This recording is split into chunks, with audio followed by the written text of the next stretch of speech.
প্রিয় মুসলমান ভাই ও বোনেরা, আপনারা এখন যে ওয়াজখানা শুনবেন মাওলানা নাসিরুল্লাহ চাঁদপুরী সাহেবের সুমধুর কণ্ঠে ধারণকৃত মাছের পেটে ইউনুস নবী ওয়াজখানা অডিও ক্যাসেট থেকে ধারণকৃত। রেকর্ডিং পরিচালনায় মামুন রেকর্ডিং স্টুডিও, মাইক্রোস্ট্যান্ড, নাগেশ্বরী, কুড়িগ্রাম।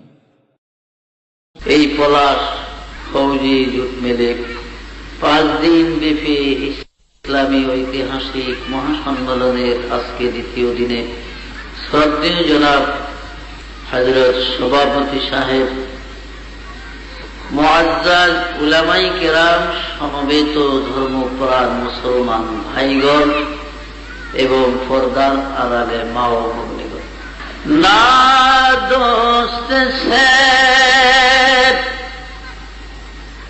ना बेटों से न घर आबाद करने से तसल्ली दिल को होती है, खुदा को याद करने से। এই পৃথিবীর বন্ধু বান্ধব, আত্মীয় স্বজন, টাকা পয়সা, ধন দৌলত, হীরা মণি মুক্তা, দুনিয়ার কোন বস্তু, কোন জিনিস আল্লাহর মুমিন বান্দার অন্তরে শান্তি দিতে পারে না। তসল্লি দিল কো হোতি হ্যায় सिर्फ खुदा को याद करने से। মুমিনদের অন্তর শান্তি হয় একমাত্র মহান আল্লাহ পাককে স্মরণ করলে। জোরে জোরে বলেন সুবহানাল্লাহ। এই পৃথিবীতে এমন কেউ নাই যে আল্লাহকে ডাকে না। কুরআনে পাকে আল্লাহ বলেন, বিসমিল্লাহির রহমানির রহিম, সাব্বাহা লিল্লাহি মা ফিস সামাওয়াতি ওয়াল আরদ ওয়া হুয়াল আজিজুল হাকীম। সাদাকাল্লাহ। আসমান জমিনের মধ্যে যত কিছু আছে, আল্লাহ সৃষ্টি বস্তু, সৃষ্টি জীব যত আছে, সবাই আমার আল্লাহকে ডাকে। সকলেই আল্লাহর তাসবিহ পাঠ করে, আল্লাহর জিকির করে, বলেন সুবহানাল্লাহ।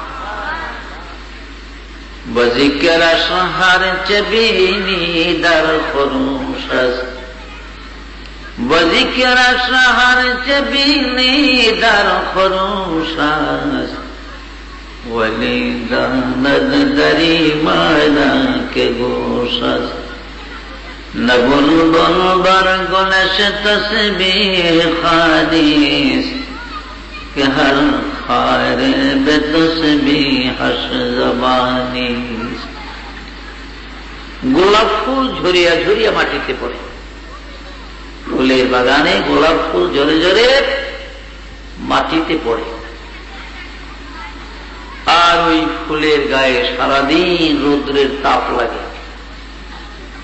তাতে ফুলগুলা কি হয়? শুকায় যায়। ফুলের গায়ে চিকন সরু সরু কাঁটা আছে। এই রৌদ্রের তাপে সারাদিন ফুলগুলা তো শুকায়, সাথে সাথে ফুলের কাঁটাগুলো শুকায়, আরো ছোট, আরো চিকন হয়ে যায়। এই শুকনা গোলাপ ফুলের কাঁটাগুলা পর্যন্ত তাদের জবান খুলে খুলে আল্লাহ আল্লাহ তাসবিহ পাঠ করে, আল্লাহকে ডাকে। আল্লাহকে ডাকে না শুধু মানুষেরা, মানুষের মধ্যে থেকে শুধু গাদ্দারি করে একমাত্র সিরকাশি মানুষেরা করে, আর সবাই আমার মহান আল্লাহকে ডাকে। ইউনুস নবীকে যখন মাছে ভক্ষণ করে মাছের পেটে চলে যাচ্ছে, খায়রা আমার, আমি হযরত ইউনুস আলাইহিস সালামের বাড়ি দেখছি আল্লাহ পাক। ইরাকের নিনুভিয়া যে গ্রামটা হযরত ইউনূস আলাইহিস সালামের বাড়ি, পুরানা, বহু পুরানো, শ্যাওলা পড়ে গেছে, পাথরের বিল্ডিং আজও আছে। হযরত ইউনূস আলাইহিস সালাম একটা মাছকেও নাকি খাইছিল, অথচ মাছটা কত যে বড় ছিল আল্লাহ জানে। ইউনূস নবীর কবর আমি জিয়ারত করেছি। বাইতুল মুকাদ্দাস থেকে 84 মাইল দক্ষিণ দিকে গেলে একটি ডিস্ট্রিক্ট বা জেলা শহর, এই শহরটিকে ইংরেজিতে হেবরন বলা হয়, আরবিতে আল খালিল বা বাইতে খালিল রহমান বলে, এবং তৌরিতের ভাষায় এই শহরকে জাবরুন বলা হয়। এই জাবরুনের মধ্যে হযরত নবী সাইয়েদনা ইব্রাহিম আলাইহিস সালামের মাজার শরীফ, ইব্রাহিম আলাইহিস সালামের পাশে তানার বিবি সাহেরার মাজার, তানারই ছেলে ইসহাক নবীর মাজার, পাশে তার বিবি রিবকার মাজার, ইসহাক নবীর ছেলে ইয়াকুব আলাইহিস সালামের মাজার, পাশে তার বিবি লায়কার মাজার, এবং সবরে জামিল হযরত সাইয়েদনা ইয়াকুব আলাইহিস সালামের ছেলে হযরত সাইয়েদনা ইউসুফ আলাইহিস সালামের মাজার। এই 7টি কবর, 7টি মাজার ইব্রাহিম আলাইহিস সালামের মাজার জাবরুনের ভিতরে, ইংরেজিতে হেবরন বলে। এই জাবরুন থেকে 4 মাইল পশ্চিম দিকে গেলে বাইতুল জালালা নামে একটা বস্তি। এই বাইতুল জালালাটা হযরত খিজির আলাইহিস সালামের বাড়ি, হযরত খিজিরের বাড়ি এই বাইতুল জালালা। অনেক লম্বা ঘটনা, আমি সংক্ষেপে বলতেছি। হযরত খিজির আলাইহিস সালামের বাড়ি থেকে 2 মাইল দক্ষিণ দিকে গেলে দোহরা নামে একটা বস্তি, এইখানে হযরত ইউনূস নবীর কবর। কবরটা 125 হাত লম্বা। হযরত সাইয়েদনা ইউনূস আলাইহিস সালাম, ইরাকের মুসেলের ভিতরে ইউনূস নবীর কবর আছে, 2 জায়গায় কবর। তার কারণ ইহুদিরা লাশ চুরি করার জন্য আসে, পয়গম্বরদের লাশ চুরি করে নেওয়ার জন্য আস্তবিধায় স্থানান্তরিত করা হয়েছে। যেমন লূত আলাইহিস সালামের কবরও 2 জায়গায়। ইব্রাহিম নবীর মাজার থেকে প্রায় 4.5 মাইল পশ্চিম, দক্ষিণ দিকে হল আপনার পূর্ব দক্ষিণ দিকে বনি নাইম নামক বস্তিতে হযরত লূত নবীর কবর। 134 হাত লম্বা কবরটা লূত আলাইহিস সালাম। আবার জাবর আর ইয়াকিন কওমে আদ সামুদের পাহাড়ের কাছে হামরা পাহাড়ের পাদদেশে বাড়ি ছিল। এর পূর্ববাসী ছিল মুলকে সাইদুন, 24 মাইল দৈর্ঘ্য, 16 মাইল প্রস্থ, যে দেশটা লিব্রাইল তিতিল ফিরার মতো উল্টায় আছে। এখানে বাড়ি ছিল হযরত লূত আলাইহিস সালাম, কবরও ছিল প্রথম ওই জায়গায়। আর তিনি নামাজ দিয়ে পড়ছেন পাথরের উপরে, আপনার যায় সজুদ, যেটা মাসাল্লাহ, এই মাসাল্লার উপরে, পাথরের মাসাল্লা, তানার দোনো হাতের আঙ্গুলের ছাপগুলো এখনো পড়ে আছে। তার কারণ ছিল আগের জামানার নবী বা পয়গম্বর এবং তাদের উম্মতের জন্য, ইবাদতের জন্য, নামাজের জন্য নির্দিষ্ট জায়গা ছিল, তাদের নির্ধারিত স্থান ছিল।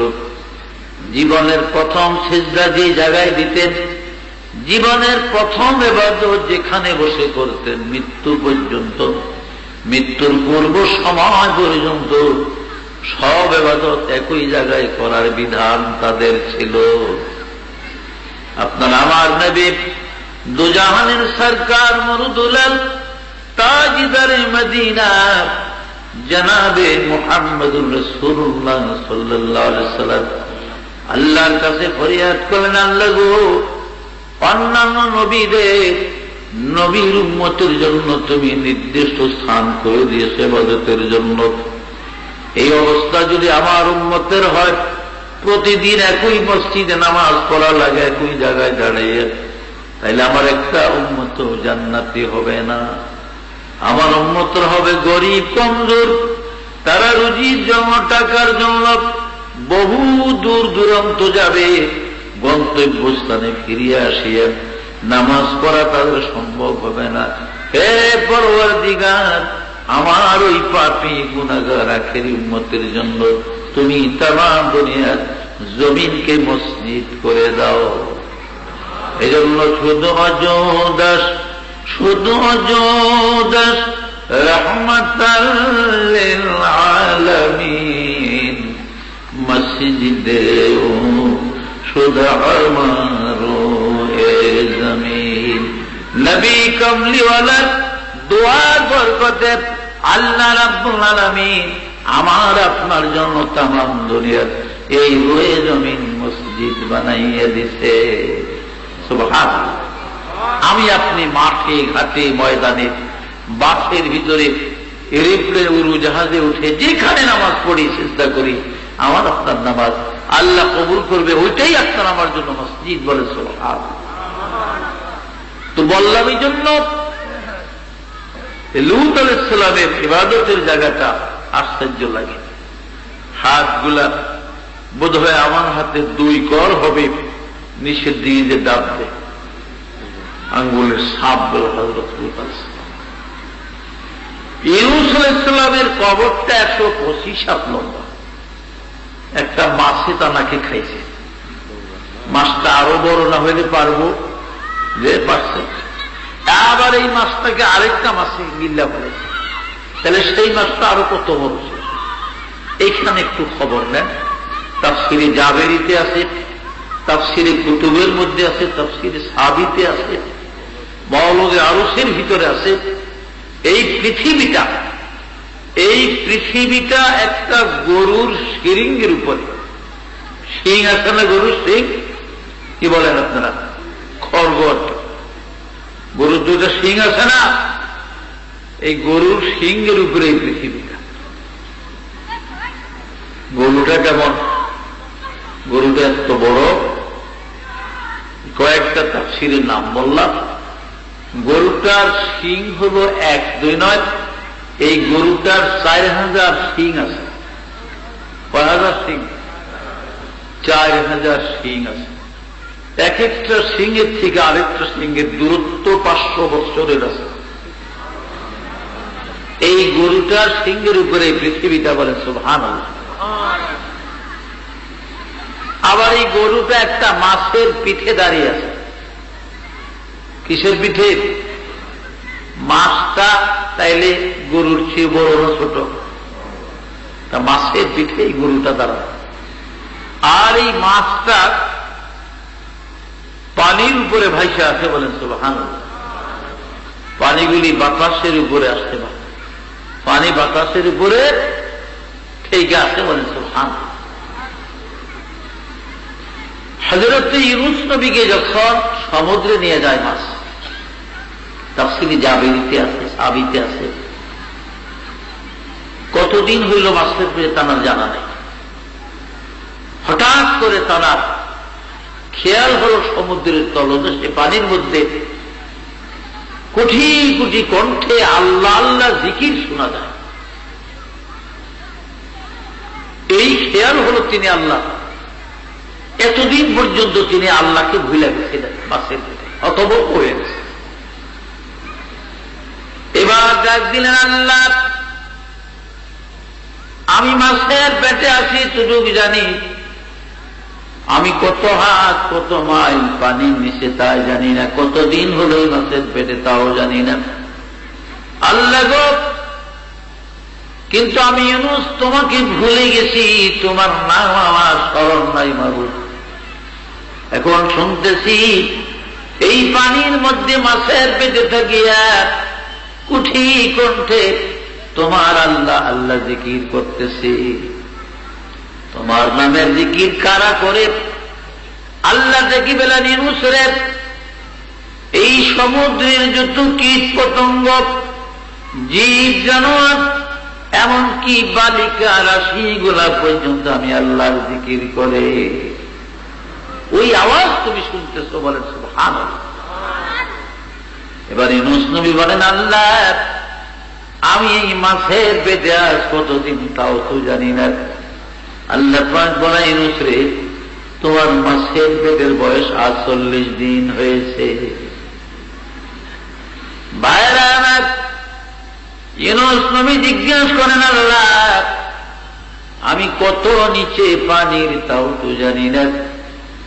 আমার আল্লাহ বললেন, ইউনূস এই সমুদ্রটার গভীরতা হলো ৮,০০০ মাইল। এই সমুদ্রের গভীরতা ৮,০০০ মাইল। তুমি এবং মাছ এখন তোমাকে নিয়ে ৮,০০০ মাইল পানির নিচে আছে। ইউনূস নবী বলেন, আল্লাহ মাছ আমাকে কতটুক রাস্তা ভ্রমণ করেছে পেটে করিয়া।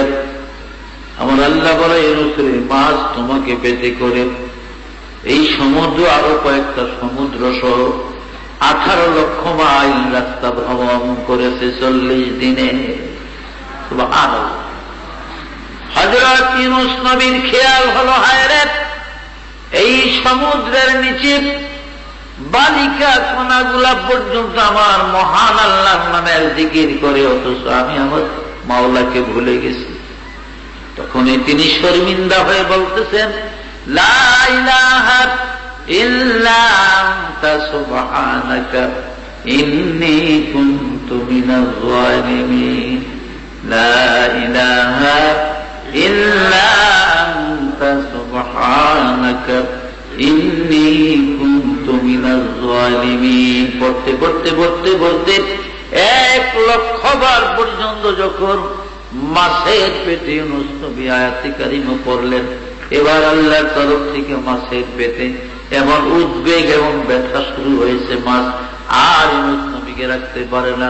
যেই মুসাল থেকে এনেছিলেন দৌড়াইতে শুরু করেছে, নিয়ে মুসাল নদীর কিনারে বমি করে ইউনূস নবীকে ঢেলে দেয়। সুবহানাল্লাহ।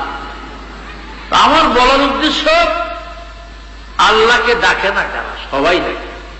কোরআনে বাকি আছে না, সূরা মানের মধ্যে আয়াত আছে, বিসমিল্লাহির রহমানির রহিম, ওয়ান নাজমু ওয়াশ শাজারু ইয়াসজুদান।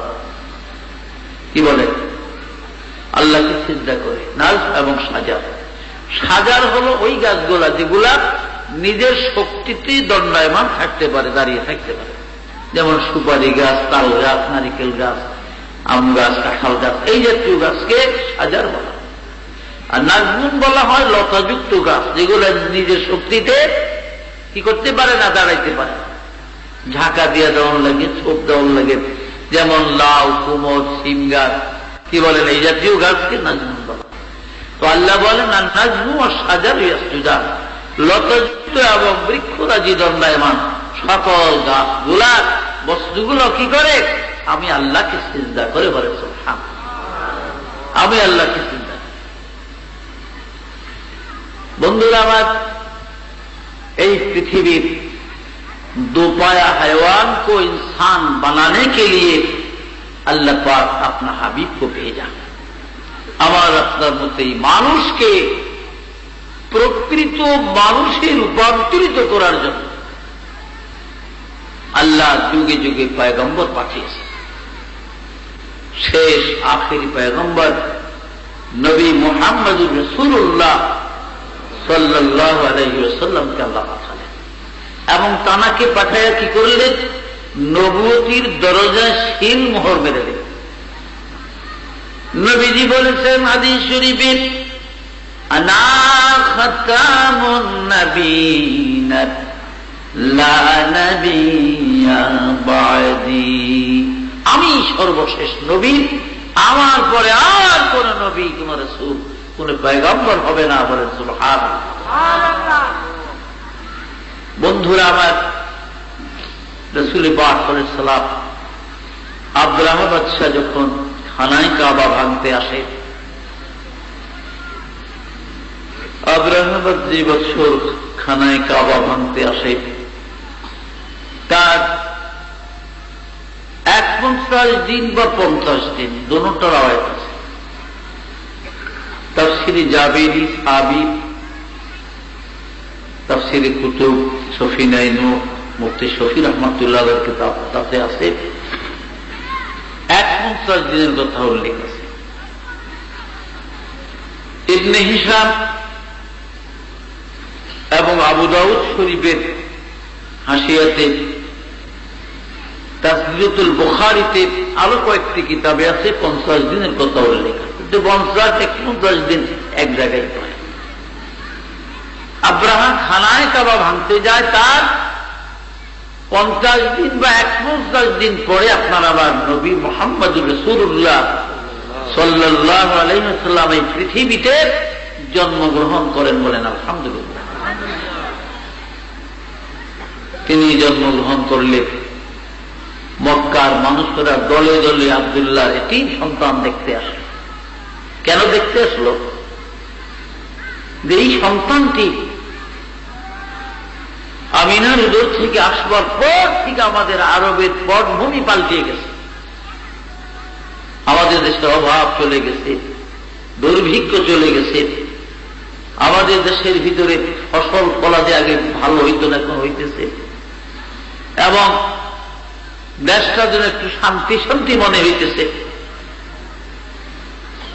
আর ওই মুহাম্মদ সাল্লাল্লাহু আলাইহি ওয়াসাল্লামকে যে ব্যক্তি চোখে এক নজর দেখা যে কোনো কাজে যায়, ব্যবসায় যায়, চাকরিতে যায়, বাণিজ্যে যায়, ওই কাজে সফল হয় আর সফলতা লাভ করে, বলেছে সুবহানাল্লাহ।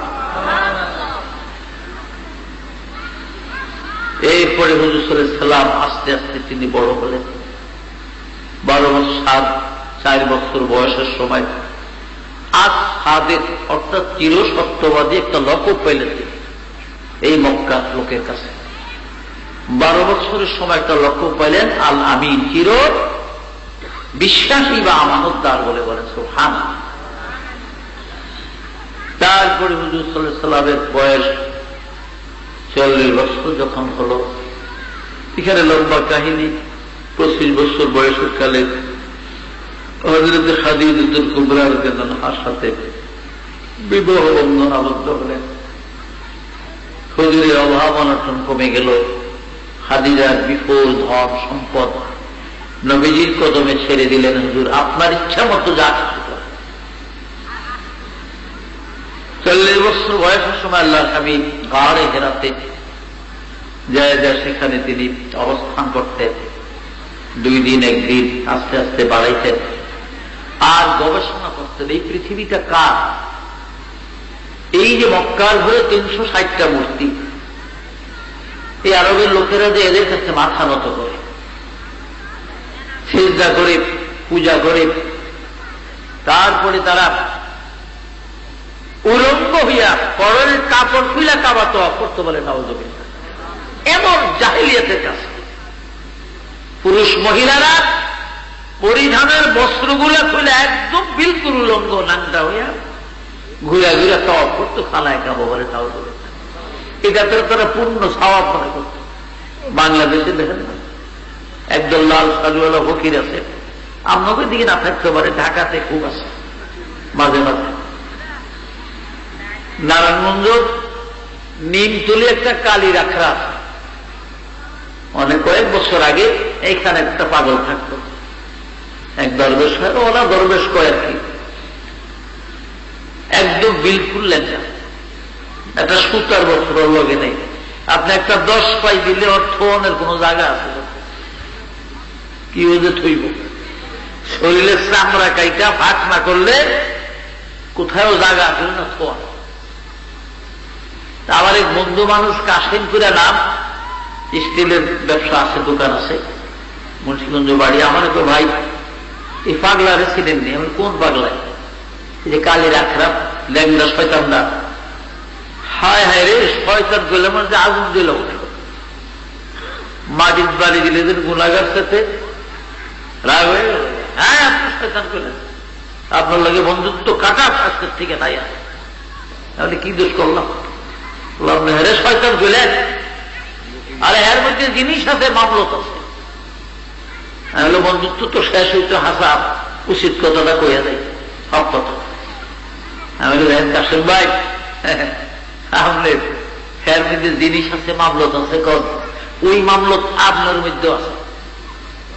আপনি কাপড় কিনতে খাহেন, এই জন্য আপনাদের দেখা যায় না মামলত। আপনি লুঙ্গি খোলেন, আপনার মামলত দেখা যায়, কেউ দেখা যাইব না।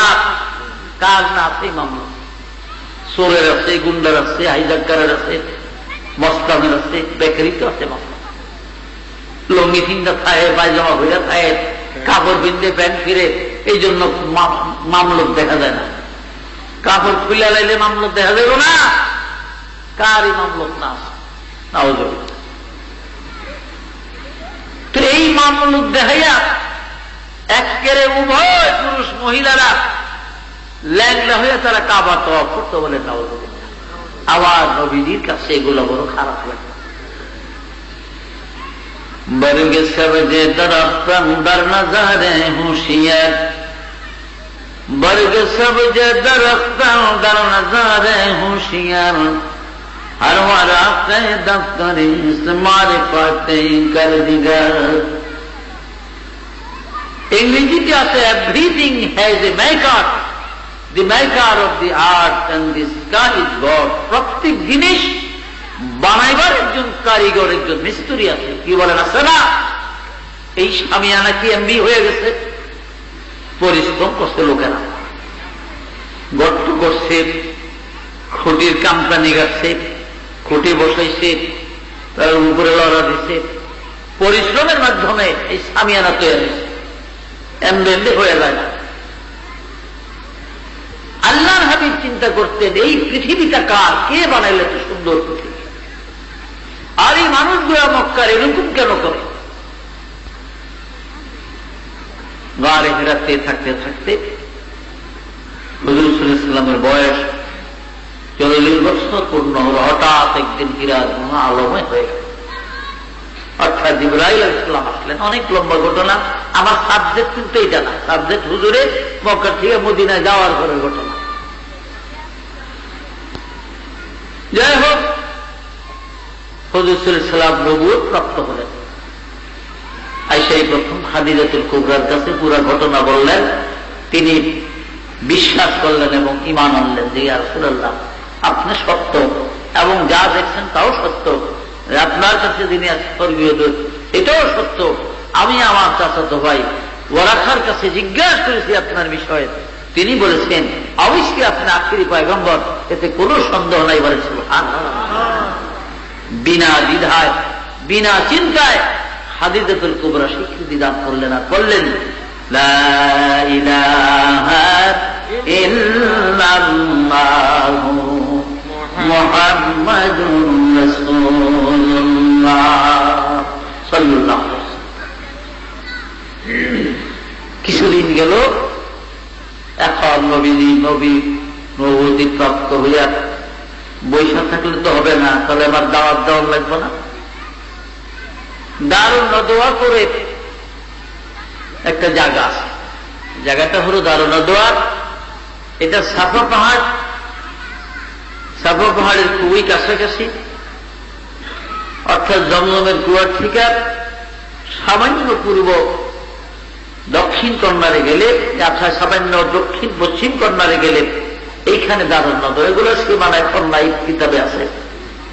এইখানে একটা উঁচা জায়গা, কারো কিছু বলার থাকলে, নতুন কিছু করার থাকলে এইখানে দাঁড়াইলেই সব লোক কি কইব, আয় তোরা তাড়াতাড়ি দৌড়ায় মানুষ আসত।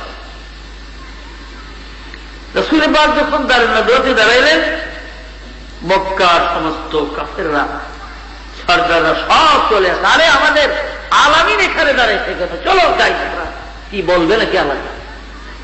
নবীজির ভালোবাসে তো সবাই, শুধু ভালোবাসা না, এদের হীরা মণি মুক্তা টাকা পয়সা সবই আমার নবীজির কাছে জমা থাকতে বলে। সুবহানাল্লাহ, বিশ্বাস করতে পারা। হে মোহাম্মদ, আবু জাহেল ভাতিজা কি কইবা নাকি কিছু? সবাই হযরত আব্বাস, রাসূলের চাচা আমির হামজা, জাফর, আবু লাহাব, তারপরে গিয়া আপনার আমির মাবিয়া, আবু সুফিয়ান, এরা সব আসলেন দলে। আমি যদি বলি এই সাফা পাহাড়ের পিছনে একদল শত্রু বহিরাগত এই মক্কা আক্রমণ করবে, আপনারা বিশ্বাস করেন কিনা? বলে হ্যাঁ বিশ্বাস করি। আমরা জানি তুমি শিশুকাল থেকে এই পর্যন্ত কোনদিন মিথ্যা কথা বলো নাই। এই শুরু হলো শত্রুতা। এই শত্রু শেষ পর্যন্ত একদিন আল্লাহ নবীকে বাধ্য করলো তারা হিজরত করার জন্য বাধ্য করল। ভাইয়েরা আমার, মেরাজের রাত্রে রাসূল পাক সুফি আম্মা উম্মে হানির ঘরের দরজা থেকে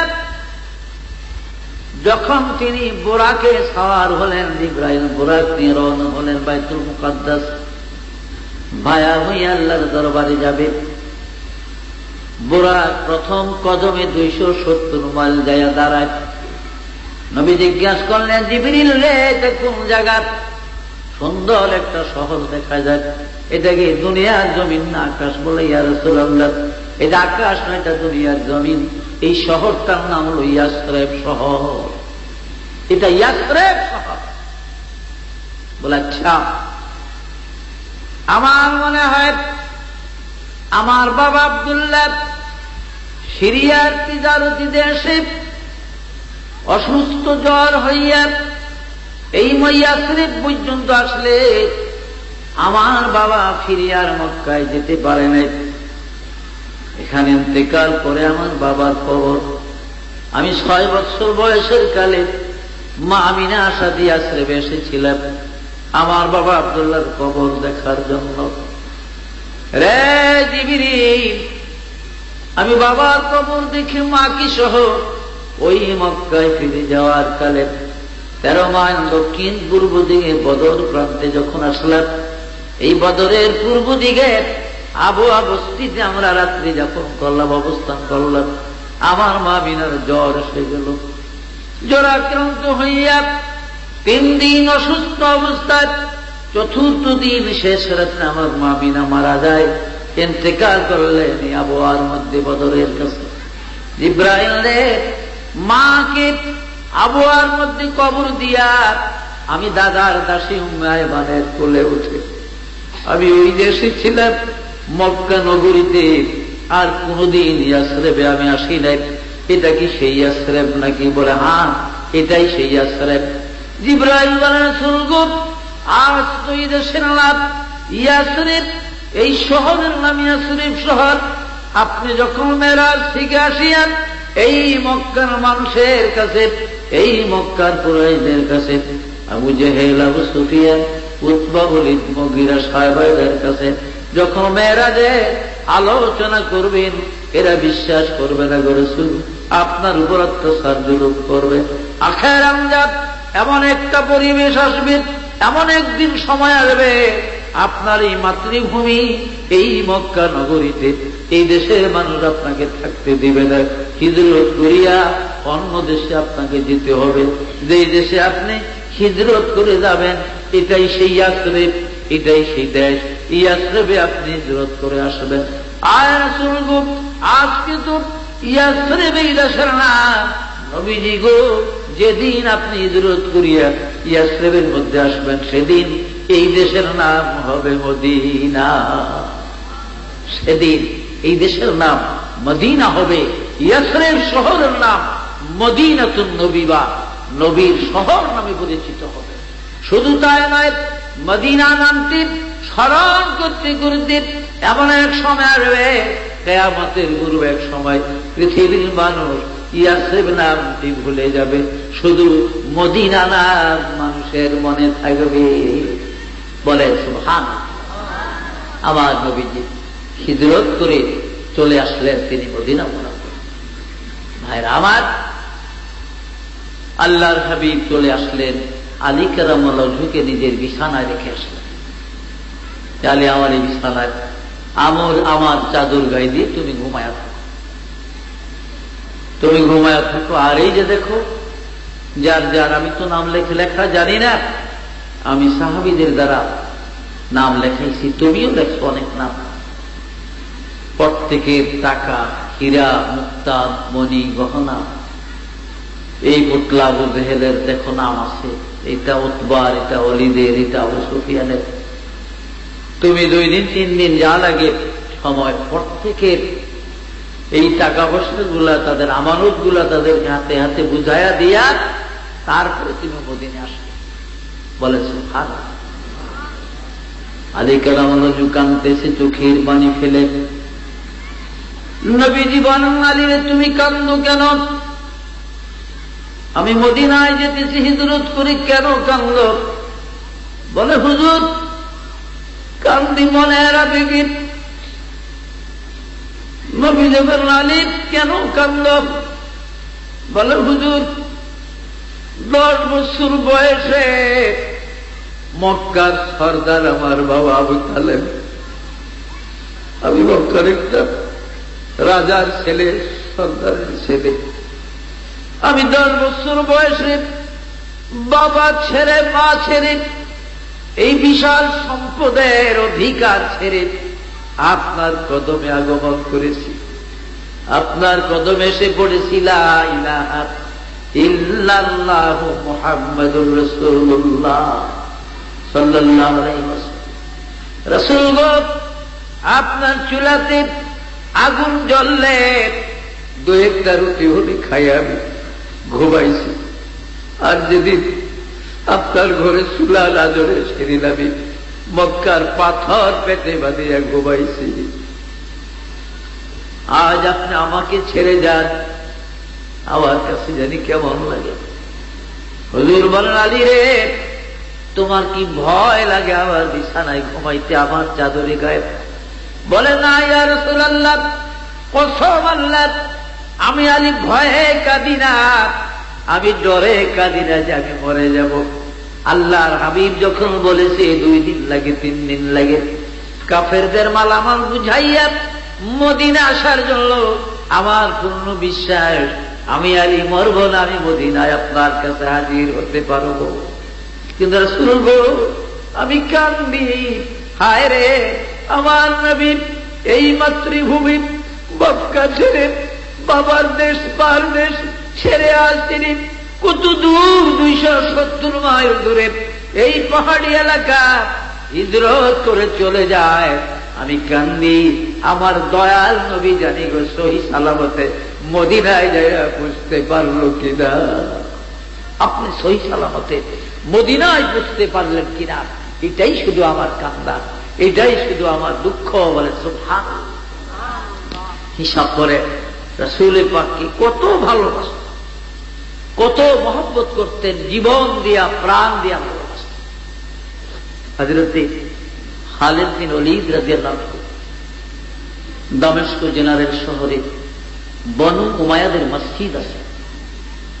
উমাইয়াদের মসজিদের পূর্ব পাশে জাকারিয়া নবীর কবর, ইয়াহিয়া আলাইহিস সালামের কবর আছে। 44 হাত লম্বা কবরটি জাকারিয়া নবীর, 51 হাত লম্বা কবরটা ইয়াহিয়া আলাইহিস সালামের। আমি গুনাহগার, বহুবার জিয়ারতের সুযোগ হয়েছিল। এই দামেস্কের থেকে ভাইরা আমার 8 মাইল উত্তর দিকে গেলে হলফ শহর, মুসলিম জাহানের বিখ্যাত বীর যোদ্ধা সেনাপতি খালিদ বিন ওলীদ রাদিয়াল্লাহু আনহুর মাজার শরীফ। হযরত খালিদ বিন ওলীদের মাজার শরীফ হল হলফ শহর। যে খালিদ বিন ওলীদ রাদিয়াল্লাহু আনহু, তার একটা মাথার লোহার টুপি বাইতুল মুকাদ্দাস ইসলামিক মিউজিয়ামের ভিতরে এখনো আছে। বাইতুল মুকাদ্দাসের কিন্তু আরবিতে 3টা নাম, আর 3 নামই ব্যবহার করা হয়। বাইতুল মুকাদ্দাস, বাইতুল মাকদাস, বাইতুল কুদস। ইংরেজিতে জেরুজালেম বলা হয়, আর ইব্রানি ভাষা ইহুদিরা বলে ওর সেলিম, ওর সেলিম বলে। তো এই বাইতুল মুকাদ্দাস ইসলামিক মিউজিয়ামের ভিতরে খালিদ বিন ওলীদের মাথার লোহার টুপি আজও আছে। টুপিটা এত বড়, যার মধ্যে 22 আটার গুঁড়া সামাই হয়। 22 আটার গুঁড়া লওয়া যায় টুপিটার মধ্যে। এই টুপিটার ভাবে গাল থেকে ঘাট পর্যন্ত জড়াইয়া 10টা লোহার ঝুমকা আছে ঝুলে। এক একটা ঝুমকার ওজন 100 কম হবে না। প্রত্যেকটা ঝুমকার সাথে একটা শিকল লাগানো, প্রতিটা শিকলের ওজন আর 1-1.5 পাওয়া কম হবে না। আর টুপির সামনে ঢালাই করা এইভাবে দুইটা তলোয়ার গাথা। এক একটা তলোয়ারের ওজন অন্তত 10 সেরের কম হবে না বাবা। দুইটা তলোয়ার ওজন প্রায় আধা মণ হবে, 20 সের হবে। এই টুপি মাথায় দিয়া খালেদ বিন ওয়ালিদ যুদ্ধের ময়দানে যাইতে বলেন সুবহানাল্লাহ। আর এই দুই তলোয়ারের মাঝখানে 2 লাইন আরবি কবিতা লেখা আছে। খালেদ বিন ওয়ালিদ রাদিয়াল্লাহু আনহু যুদ্ধের মাঠে দাঁড়াইয়া এই 2 লাইন কবিতা পাঠ করতেন। আল জাবানাতু ফিল হারবি আরু,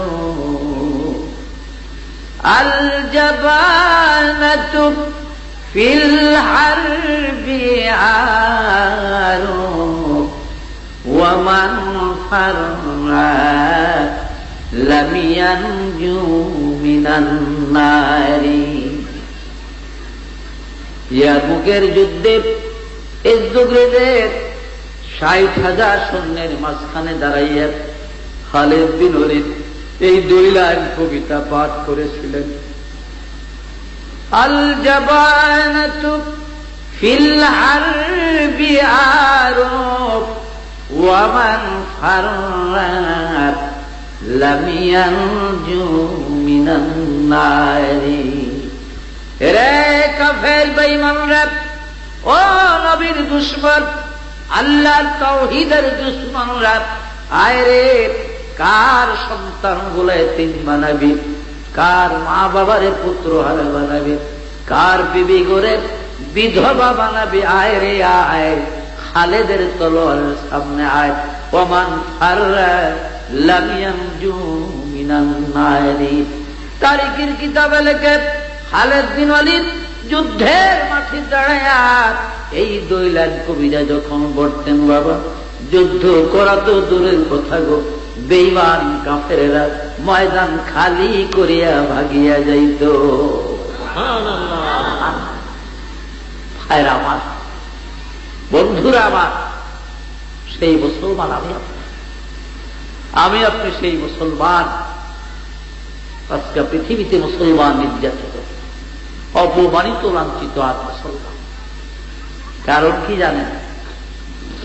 কারণ একমাত্র हम कुरान को छोड़ा और कुरान की मालिक भी हमको छोड़ दी। वे जमाने में मुअज़्ज़ज़ थे मुसलमान होकर, और तुम खार हुए तारिके गुनाह होकर। আমার আপনার পূর্বপুরুষরা আল্লাহর কাছে সম্মানিত, বরগুজিদা ছিল। তারা আল্লাহর নিয়ামত, রহমত, অহরহ তারা পাইত, ভোগ করত। কিন্তু আমরা পদদলিত, লাঞ্ছিত। তার কারণ একমাত্র আমরা আল্লাহর কোরআন ছেড়ে দিয়েছি, আমরা কোরআন ভুলে গেছি, রাসূলের আদর্শ, নবীর হাদিস ভুলে গেছি, আমরা নবীকে ভুলে গেছি, আল্লাহকে ভুলে গেছি। বিধায় আজ আমাদের উপরে এই মুসিবত। শায়ের আকবর ইলাহাবাদী বলেন कि जब मैं कहता हूँ कि अल्लाह मेरे हाल दे, जब मैं कहता हूँ कि अल्लाह मेरे हाल दे, तो हुक्म होता है तेरा नामाए आमाल दे। যখন আমি আল্লাহকে ফরিয়াদ করি, আল্লাহ গো, ও আল্লাহ, তুমি কি আমার দুঃখ দেখো না? তুমি কি আমার কষ্ট দেখো না? যারা তোমারে ডাকে না, তোমার বলায় না, কাফের মুশরিক কত সুখে, কত শান্তি, কত আনন্দিত। আমি তো নামাজ রোজা করি, ইবাদত করি, তোমারে বলাই, তবু আমার দুঃখ কেন? তুমি কি দেখো না? হুকুম হোতা হ্যায় তেরা নামায়ে আমাল দেখ। আল্লাহ লেখে বলে, বান্দা আমি তোর দুঃখ কি দেখবো, একবার তুই তোর আমল নামা দে। তুই নামাজি দাবি করো, তুই তো মুনাফিক, তুই তো চোর, তোর নামাজের সেজদার মধ্যে চুরি আছে, তো সূরা কেরাতের মধ্যে চুরি, রুকু সেজদার মধ্যে চুরি করে না মুসলমান? টুপি মাথায় দিয়ে মিশা করতে, আমি বেশি দামের সাথে কম দামের জিনিস মিলাইয়া বিক্রি করে, চাউলের সাথে খুদ, কেরোসিনের সাথে মাইটা, আপনার এই মাইটাতে এই অভ্যাস আসেনি? আবার আল্লাহ হ্যাঁ আমার আল্লাহ রাব্বুল আলামিন বান্দার করে জুলুম করে না। আল্লাহ কি করে না? জুলুম করে না বান্দার উপরে। যাহারাল ফাসাদু ফিল বাররি ওয়াল বাহরি বিমা কাসাবাত আইদিন নাস।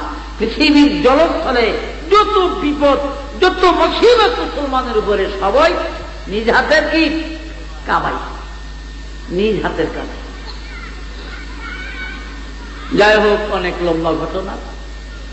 নবীজি আসতেছেন মদিনার দিকে, আবেশিনী আর একদল বণিক, ওরা ঈশা মদিনার সর্দারদেরকে জানিয়ে দিল, ওই নবী মুহাম্মদ রাসূলুল্লাহ সাল্লাল্লাহু আলাইহি ওয়াসাল্লাম তোমাদের মদিনার দিকে আসে। রাত্রে মিটিং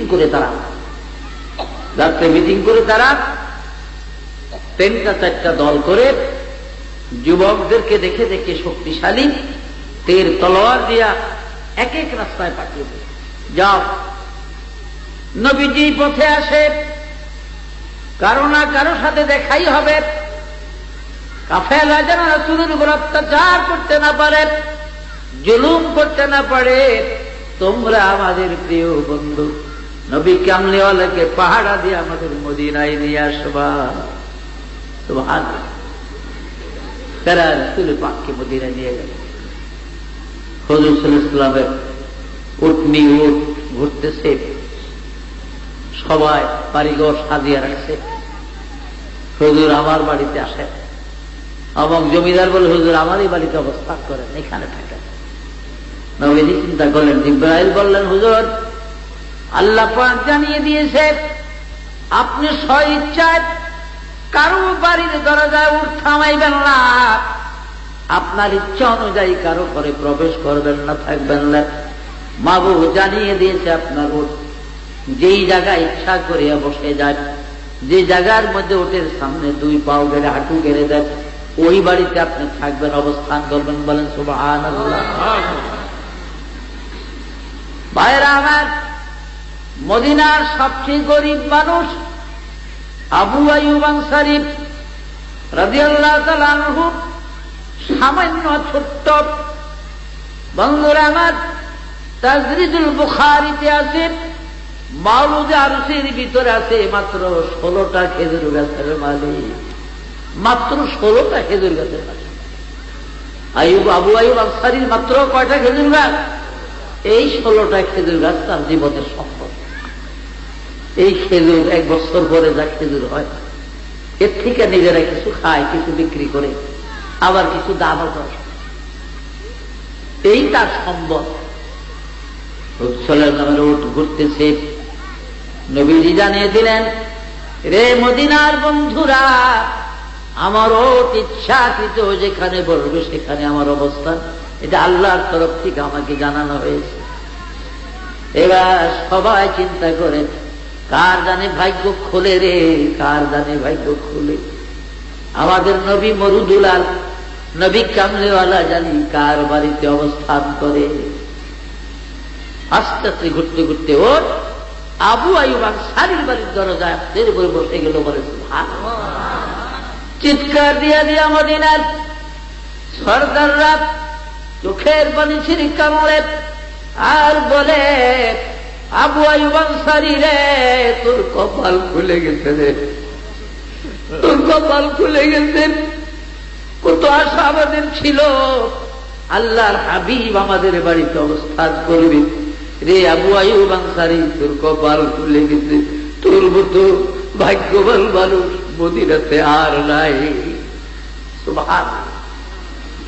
মদিনার শিশুগুলি, সন্তানগুলি পাগলের মতো হয়ে গেছিল। বলে সুবহানাল্লাহ, নবীর জন্য।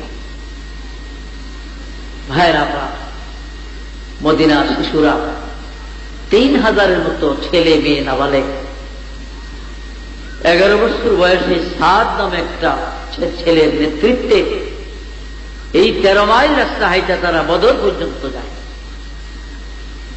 যখন শুনল মদিনার সর্দাররা চতুর্দিকে যুবক পাঠিয়ে দিয়েছে রাসূলকে আনার জন্য, এরা ভাইয়েরা আমার 3000 মতো ছেলে পেলে একত্রিত।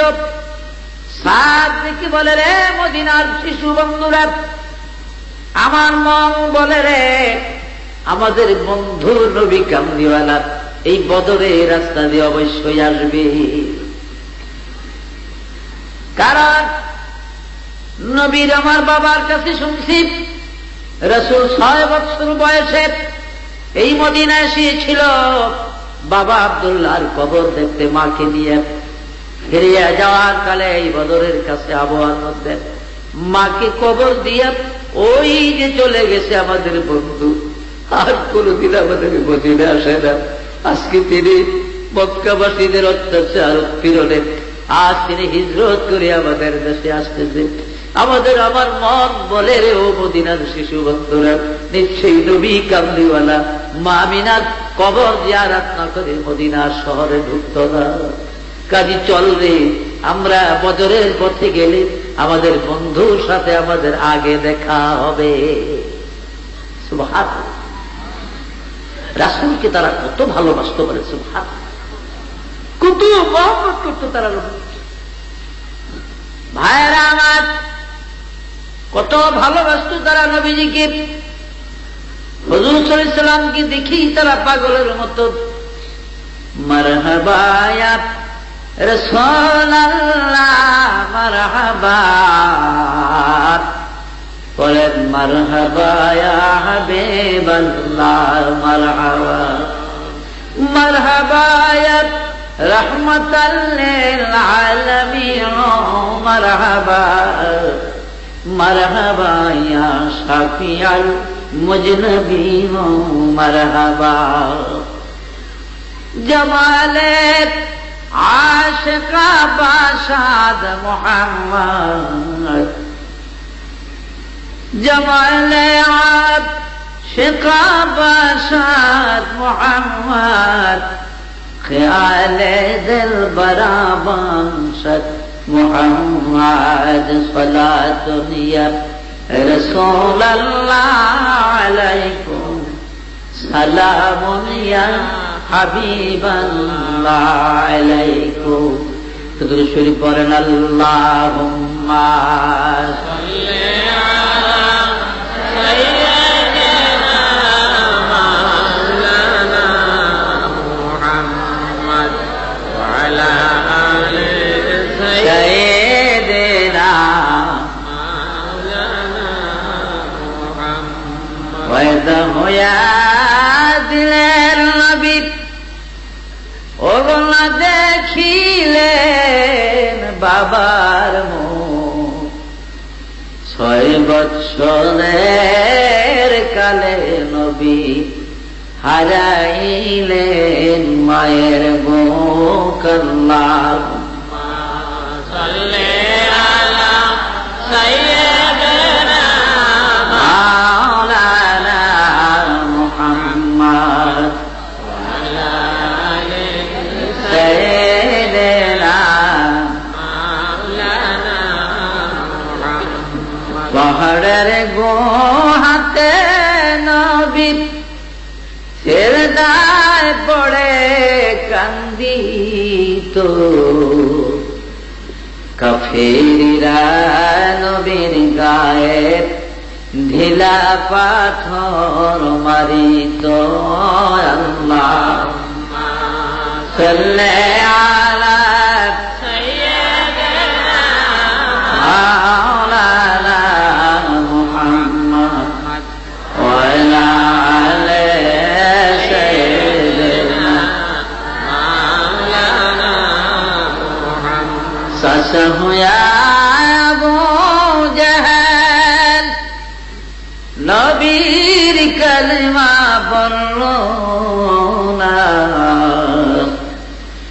জাহানের বাদশা নবী আবু জাহেল বুঝল না। আল্লাহুম্মা সাল্লি আলা সাইয়্যিদিনা মাওলানা মুহাম্মদ ওয়া আলা আলি সাইয়্যিদিনা মাওলানা মুহাম্মদ। গাছে ছিল নবীজিকে ও গো মাসে ছিল নবীজি, উম্মত হইয়া চিনিলাম আর ছিল বনের হরিণী। আল্লাহুম্মা সাল্লি আলা সাইয়্যিদিনা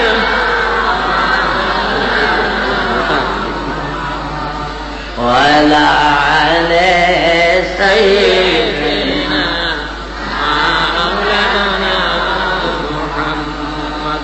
মদিনার ছেলে মেয়েরা নবীর বয়ানে খুশি। শেষ কথা তাদের, ইয়া রাসূলুল্লাহ, নবীজি গো, আমাদের এই মদিনার সাহেব সরদাররা যদি আপনাকে থাকতে না দেয়, জায়গা না দেয়, আপনার মাতৃভূমি মক্কার মানুষের আপনাকে থাকতে দিল না, দেশ থেকে তারাই দিল, চলে আসলেন। আপনি বড় আশা ভরসা করে হিজরত করে আমাদের অজানা মদিনায় আসলেন। নবীজি গো, এই 3000 শিশু ছেলে মেয়েরা আমরা আপনার হাত ধরে আমরা ওয়াদা করছি, ইয়া রাসূলুল্লাহ, আমাদের মা বাবা, আমাদের মদিনার সাহেব সরদাররা এই দেশও যদি আপনাকে জায়গা না দেয়, বন্ধু গো, আমরা আপনাকে নিয়ে এই দেশ থেকে অন্যত্র চলে যাব। আপনি কোথায় যাবেন, আমরা আপনার সাথী হব, আমরা আপনাকে ছাড়বো না, আপনি আমাদের বন্ধু। আমাদের এতটুকু বিশ্বাস, আমাদের মদিনার মানুষ আপনাকে ভালোবাসে। আপনি আসবেন আসবেন শুনেন, আজকে প্রায় 4 দিন, কসম আল্লাহর, মদিনার আমার বনিতা বৃদ্ধ একটা শিশু পর্যন্ত রাত্রে ঘুমায় না। ঈদের বাজারের মতো, উৎসবের মতো রাসূল গো, মেলার মতো রাত্রিতে মদিনায় মেলা বসে, প্রতি মহল্লায় প্রতি গলিতে শুধু আপনার কথা, আপনার আলোচনা। এমনকি একটু একটু হাঁটতে পারে বাচ্চাগুলা পর্যন্ত গলিতে নেমে যায় আর জিজ্ঞাসা করে, আমাদের বন্ধু কই রে, কোথায় আমাদের বন্ধু? আমরা আপনাকে ভালোবাসি, আপনি চিরদিন আমাদের দেশে থাকবেন, বলে সুবহানাল্লাহ। তবে একটা কথা, বহু দেশের আশেপাশে অনেক দেশ আছে, পাশে ইহুদিদের রাষ্ট্র আছে, বহু নাসারাদের রাষ্ট্র আছে, বহু দেশে আপনাকে আশ্রয় দেবে, থাকতে দেবে। ইয়া রাসূলুল্লাহ, তায়েফ শহর আছে, হাজরামত শহর আছে, অনেক বড় বড় শহর আছে, বহু শহরের বড় বড় জমিদাররা আপনাকে জায়গা দিবে, বাড়ি দিবে। রাসূল, আমাদের একটা ফরিয়াদ আপনার কাছে, আপনি আপনার মা আমিনার কবর সাক্ষী রেখে আমাদের সঙ্গে ওয়াদা করবেন, এই পৃথিবীর জমিনে যদি আপনি বাড়ি বানাইয়া, ঘর বানাইয়া বসবাস করেন, নবীজি গো, আপনার বাড়ি, আপনার ঘর আমাদের মদিনায় বানাইবেন কিনা? প্রিয় মুসলমান ভাই ও বোনেরা, আপনারা এখন যে ওয়াজখানা শুনবেন, মাওলানা নাসিরুল্লাহ চাঁদপুরী সাহেবের সুমধুর কণ্ঠে ধারণকৃত মাছের পেটে ইউনুস নবী ওয়াজখানা অডিও ক্যাসেট থেকে ধারণ।